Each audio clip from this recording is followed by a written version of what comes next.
بسم اللہ الرحمن الرحیم۔ جیسا کہ آپ حضرات کے علم میں ہے کہ رمضان المبارک کا انتہائی بابرکت مہینہ شروع ہے۔ اس مہینے میں ہم نے علمی اور اصلاحی مجالس کا سلسلہ شروع کیا تھا۔ اس سلسلے کی یہ چوتھی مجلس ہے۔ اس مجلس میں ہم روزے کے چند آداب ذکر کریں گے۔ ان آداب میں سے سب سے پہلا ادب وہ نظر کی حفاظت ہے۔ آپ صلی اللہ تعالی علیہ وسلم کا ارشاد گرامی ہے، النظر سہم مسموم من سہام ابلیس، کہ نظر جو ہے وہ ابلیس اور شیطان کی تیروں میں سے ایک زہر آلود تیر ہے۔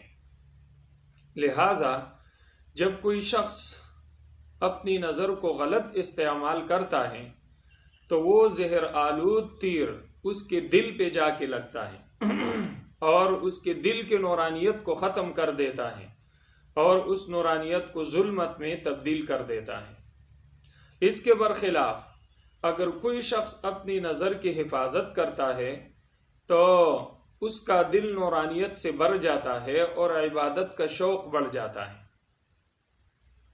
لہٰذا ہم اپنی نظر کی حفاظت کریں، اور خصوصاً جو لوگ اسمارٹ فون استعمال کرتے ہیں تو وہ اپنی نظر کی حفاظت کریں، اور اگر اس کو اپنے اوپر اعتماد نہیں ہے کہ وہ اپنی نظر کی حفاظت کریں گے تو پھر ان کے لیے ایسا فون استعمال کرنا بھی درست نہیں ہے۔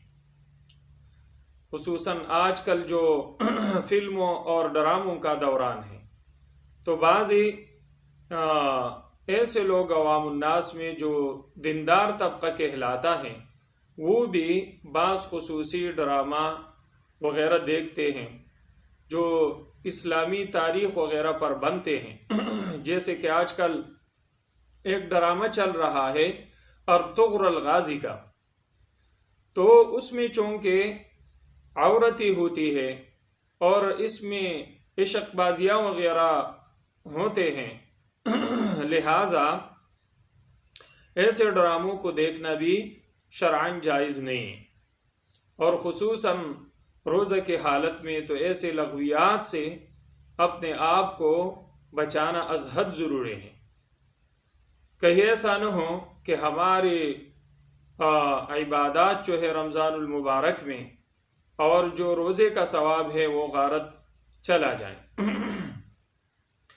تو سب سے پہلا ادب وہ اپنی نظر کی حفاظت کرنا ہے، اور اگر اس کو ہم غلط استعمال کریں گے تو قیامت کے دن ان نعمتوں کے بارے میں ہم سے پوچھ بھی ہوگی۔ دوسرا ادب وہ زبان کا حفاظت ہے کہ ہم زبان کا حفاظت کریں۔ لہٰذا عام حالات میں بھی ان چیزوں کا خیال رکھنا ضروری ہے، لیکن روزے کے حالت میں ان چیزوں کے حفاظت کی ذمہ داری اور زیادہ بڑھ جاتی ہے۔ جیسے آپ صلی اللہ تعالی علیہ وسلم کا ارشاد گرامی ہے، اذا كان يوم صوم احدكم فلا يرفث ولا يصخب فإن صابه احد او قاتله فليقل اني امرؤ صائم، کہ جب تم میں سے کسی شخص کا روزہ ہو اور کوئی دوسرا شخص تم سے لڑنا اور جھگڑنا چاہے یا تمہیں گالم گلوچ کرے تو تم ان کو جواب نہ دو، بلکہ ان سے کہو کہ میں روزے سے ہوں۔ اور روزے کے حالت میں مسلمان کو یہ کام اگرچہ دفاعی طور پر کیوں نہ ہو اور اپنا ایک جائز انتقام کیوں نہ ہو تب بھی زیب نہیں دیتا۔ تو روزے کے حالت میں خصوصیت کے ساتھ ان چیزوں کے ہم حفاظت کریں اور خیال رکھیں۔ دوسری جگہ میں آپ صلی اللہ تعالی علیہ وسلم کے فرمان مبارک ہیں، فرماتے ہیں لیس الصیام من الاکل والشرب انما الصیام من اللغو والرفث، کہ روزہ رکھنا صرف یہ نہیں ہے کہ آدمی کھانے پینے سے اپنے آپ کو روکے رکھے، بلکہ اس کے ساتھ ساتھ وہ لغویات سے، جو آج کل لوگ فضول گیم کھیلتے ہیں، تو اگر جائز گیم ہوں تو پھر اس وقت اگر تھوڑی دیر کے لیے کھیلیں تو اس میں تو کوئی مضائقہ نہیں۔ البتہ آج کل جو روزے کے حالت میں ٹائم پاس کرنے کے لیے، روزہ گزارنے کے لیے لوگ لغویات میں مصروف ہوتے ہیں اور گیموں پہ گیمیں کھیلتے ہیں، گھنٹوں اس میں ضائع کر دیتے ہیں، تو یہ لغویات کے اندر آتا ہے، لغویات کے زمرے میں یہ آئے گا۔ اور لا یعنی کام میں اتنا زیادہ وقت صرف کرنا یہ بھی اسلام کی خوبیوں میں سے نہیں ہے۔ من حسن اسلام المرء ترکہ ما لا یعنی، کیسے بے فائدہ و فضول کاموں کو چھوڑنا یہ آدمی کی اسلام کی خوبی ہے۔ تو آپ صلی اللہ تعالی علیہ وسلم نے فرمایا کہ روزہ رکھنا صرف کھانے پینے سے اپنے آپ کو روکے رکھنے کا نام نہیں ہے، بلکہ ان کے ساتھ ساتھ ایسے لغویات کو ترک کرنا اور جو ہے نا غلط باتوں سے اپنی زبان کو صاف رکھنا یہ بھی روزہ کے اندر شامل ہے۔ اسی طرح غیبت سے، جھوٹ سے اور بہتان تراشی سے ہم اپنی زبان کی حفاظت کریں، ہم اپنی زبان کی حفاظت کریں۔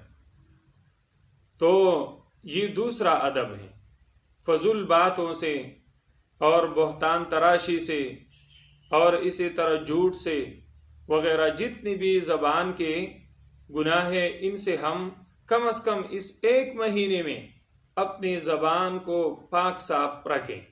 تو ایک رحل سہل کا مہینہ ہے، لہٰذا اس میں اگر ہم پابندی کریں گے تو آئندہ جو باقی آنے والا سال ہے 12 کے 12 مہینوں میں اللہ تبارک و تعالی ہمیں توفیق دیں گے۔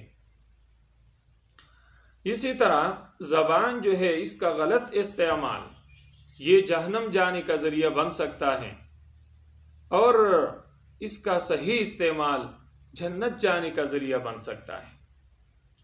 جیسے کہ آپ صلی اللہ تعالی علیہ وسلم کا ارشاد گرامی ہے، فرماتے ہیں وَهَلْ يَكُبُّ النَّاسَ عَلَىٰ وُجُوهِهِمْ فِي النَّارِ إِلَّا حَصَائِدُ أَلْسِنَتِهِمْ، کہ آگ میں منہ کے بل نہیں گرائے لوگوں کو مگر ان کے زبانوں کی کرتوتوں نے، ان کے زبانوں کے کاٹی ہوئی کیتیوں نے، یعنی اس نے زبان سے جو غلط بات ہی کی ہے، زبان کا غلط استعمال کیا ہے، اس کے وجہ سے بسا اوقات انسان جہنم میں جا کے پہنچتا ہے، اور اس کا صحیح استعمال وہ آدمی جنت کا مستحق بنا دیتا ہے۔ جیسے آپ صلی اللہ تعالی علیہ وسلم کا فرمان ہے مَن يَضْمَنْ لِي مَا بَيْنَ لِحْيَيْهِ وَمَا بَيْنَ فَخِذَيْهِ أَضْمَنُ لَهُ الْجَنَّةَ، کہ جو شخص مجھے دو چیزوں کی ضمانت دے، ایک اس چیز کی جو اس کے دونوں جبڑوں کے درمیان ہے یعنی زبان، اور دوسری چیز وہ جو اس کے دونوں رانوں کے درمیان ہے یعنی شرمگاہ، اور اگر کوئی شخص ان دو چیزوں کی حفاظت کی ضمانت مجھے دے دے تو میں اس کے لیے جنت کا ضامن ہوں۔ تو زبان کا صحیح استعمال یہ جنت جانے کا ذریعہ ہے، اور اس کا غلط استعمال یہ جہنم جانے کا ذریعہ ہے۔ تو لہٰذا ہم اپنی زبان کی حفاظت کریں، اور اگر خیر کی بات آپ کر سکتے ہو تو کرو، وگرنہ آپ خاموش رہو۔ امام صاحب رحمہ اللہ تعالی، امام اعظم ابو حنیفہ رحمہ اللہ تعالی نے اپنے انگوٹھے پر اس حدیث کو ثبت کیا تھا، اور وہ حدیث یہ ہے کہ قل خیرن و الا فصمت، یا تو آپ خیر کی بات کرو، ایسی بات کرو جس میں دنیا کی یا آخرت کا، جس میں دنیا یا آخرت کا کوئی فائدہ ہو، وگرنہ آپ خاموش رہو۔ اور مسلمان کی شان بھی یہی ہے کہ اس کے زبان سے، اس کے تمام اعضاء سے کسی دوسرے مسلمان کو کوئی تکلیف نہ ہو۔ المسلم من سلم المسلمون من لسانہ ویدہ، مسلمان کی شان یہ ہے کہ اس کے زبان سے، اس کے ہاتھوں سے، اس کے تمام اعضاء سے دوسرے لوگ محفوظ رہیں، سالم رہیں۔ تو لہٰذا یہ دوسرا ادب ہوا کہ ہم اپنی زبان کو صحیح طریقے سے استعمال کریں۔ اور بسا اوقات اگر کوئی آدمی زبان غلط استعمال کرتا ہے تو اس پر پھر بعد میں نادم اور پشیمان ہوتا ہے. جیسے کہ ایک شاعر کہتا ہے ما ان ندمت علی سکوتی مرتن وَلَقَدْ نَدِمْتُ عَلَى الْكَلَامِ مِرَارًا، کہ میں اگر کسی جگہ فضول بات سے خاموش رہا ہوں اور میں نے خاموشی اختیار کی ہے تو اس پر مجھے کبھی ندامت نہیں ہوئی، لیکن جہاں پر میں نے کہیں فضول بات پر لب کشائی کی ہے تو اس کے بار بار مجھے ندامت اٹھانا پڑی ہے. تو لہٰذا یہ دوسرا ادب ہوا کہ ہم اپنی زبان کی حفاظت کریں. تیسرا ادب وہ یہ ہے کہ ہم اپنے پیٹ کی حفاظت کریں، اور کم از کم اس ایک مہینے میں ہم یہ عزم کر لیں کہ بھائی حرام کا لقمہ میرے پیٹ کے اندر نہیں جائے گا. تو جیسے میں نے پہلے فرمایا کہ پھر آئندہ بھی اللہ تبارک و تعالی توفیق دیں گے، کیونکہ آپ کی تمرین ہو جائے گی، مشق ہو جائے گی کہ حرام تو ویسے بھی حرام ہے لیکن آپ نے حلال سے بھی اپنے آپ کو رو کے رکھا ہے.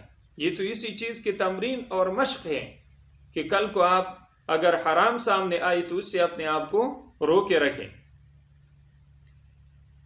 آپ دھوکے سے، فراڈ سے کاروبار میں، تجارت میں اپنے آپ کو بچا کے رکھیں. چائنیز مال پر آپ جاپانی مارکا لگا کے نہ بیچیں. غیر واقعی صفات مبی کے آپ بیان کر کے لوگوں کو دھوکہ نہ دیں، رشوت نہ لیں، ڈیوٹی پوری کریں. تو یہ حرام آمدن کے جتنی بھی ذرائع ہیں ان سے اپنے آپ کو جو ہے نا آپ رو کے رکھیں. تو حرام کے قریب بھی نہ پٹکے، اور اس ایک مہینے میں یہ پابندی ضرور بھی ضرور کرے، کیونکہ اس مہینے میں اللہ تبارک و تعالی کی طرف سے مغفرتوں کی اور رحمتوں کی بہاری چلتی ہے. لیکن یہ اس شخص کے لیے ہیں جو ان آداب کا خیال رکھے، لحاظ رکھے، حرام نہ کھائیں، مگر نہ عبادت کے قبولیت کے پھر جو ہے امید نہ لگائیں. اس لیے کہ ایک حدیث کا مفہوم ہے کہ ایک شخص سفر میں جا رہے، وہ غبارآلود ہے، پراگندہ حالت میں ہیں، اور اسی حالت میں وہ اللہ تبارک و تعالی سے دعا مانگتا ہے جو بظاہر ترسکانی کی حالت ہے، عاجزی کی حالت ہے. لیکن آپ صلی اللہ تعالی علیہ وسلم فرماتے ہیں مطعمہ حرام و مشربہ حرام و ملبسہ حرام فانا یستجاب لہ. اس کا کھانا پینا، اس کا لباس پوشاک سب حرام کی کمائی ہے، تو اس کی دعا کہاں قبول ہوگی؟ تو لہٰذا حرام سے ہم اپنے آپ کو بچائیں. اور آپ صلی اللہ تعالی علیہ وسلم فرماتے ہیں لا يدخل الجنت جسد غذی بالحرام، جس جسد کی حرام کے ذریعے سے غذائیت ہوئی ہو تو وہ جنت میں داخل ہونے کا مستحق نہیں ہے. پہلے ان کو سزا ملے گی، بعد میں پھر جنت میں جائے گا. تو اپنے پیٹ کی حفاظت کریں، اور بلکہ تمام اعضاء کی ہم حفاظت کریں گے اس رمضان المبارک. تب ہم اس کے جو فضائل ہیں وہ ہمیں حاصل ہوں گے. من صام رمضان ایمانا واحتسابا غفر له ما تقدم من ذنبه، پھر اس کی وجہ سے ہمارے پہلے جو صغیرہ گناہ ہیں وہ معاف ہوں گے. اور الصوم جنۃ، تب یہ ہمارا روزہ یہ جہنم کے آگ سے ڈال بنے گا. لیکن اگر ہم نے ان آداب کا لحاظ نہیں رکھا تو پھر یہ جو فضائل ہے اور روزے کے جو ثواب ہے یہ پھر ہمیں ہاتھ نہیں آئے گا. اس لیے کہ آپ صلی اللہ تعالی علیہ وسلم کا فرمان ہے رب صائم حظه من صيامه الجوع والعطش ورب قائم حظه من قيامه السحر. بسا اوقات آدمی روزہ رکھتا ہے لیکن ان کو روزہ سے کیا ملتا ہے؟ صرف بھوک اور پیاس. اور بسا اوقات آدمی راتوں میں نمازیں پڑھتا ہے، نفلیں پڑھتا ہے، لیکن ان کو سوائے جاگنے کے اور کچھ ہاتھ نہیں آتا. اس لیے کہ وہ ان عبادات کے ساتھ ان کے آداب کا خیال نہیں رکھتا، دوسرے گناہوں سے اپنے آپ کو نہیں بچاتا. تو پھر سوائے بھوک اور پیاس برداشت کرنے کی ہمیں کچھ ہاتھ نہیں آئے گا۔ اسی طرح آپ صلی اللہ تعالی علیہ وسلم کے ارشاد گرامی ہے، من لم يدع قول الزور والعمل به فليس لله حاجة في ان يدع طعامه وشرابه، کہ جو شخص روزہ میں بھی جھوٹ کو اور اس پر عمل کرنے کو نہ چھوڑے، یعنی زبان کی جتنی بھی گناہ ہیں، تو اللہ کو اس کی کوئی حاجت نہیں ہے کہ وہ کھانے پینے سے اپنے آپ کو روکے رکھے۔ یعنی اس روزے کا جو ثواب ہے وہ صرف اس پر مرتب نہیں ہوگا کہ اس نے کھانے پینے سے اپنے آپ کو روکے رکھا ہے، جب دوسرے آداب کا یہ خیال نہیں رکھتا۔ تو لہٰذا ہمیں رمضان کے برکات اور ان کے جو رحمتیں ہیں، ان کے مستحق ہم تب ہوں گے کہ جب ہم ان آداب کے ساتھ روزہ رکھیں گے۔ اللہ تبارک و تعالی مجھے اور آپ سب حضرات کو ان آداب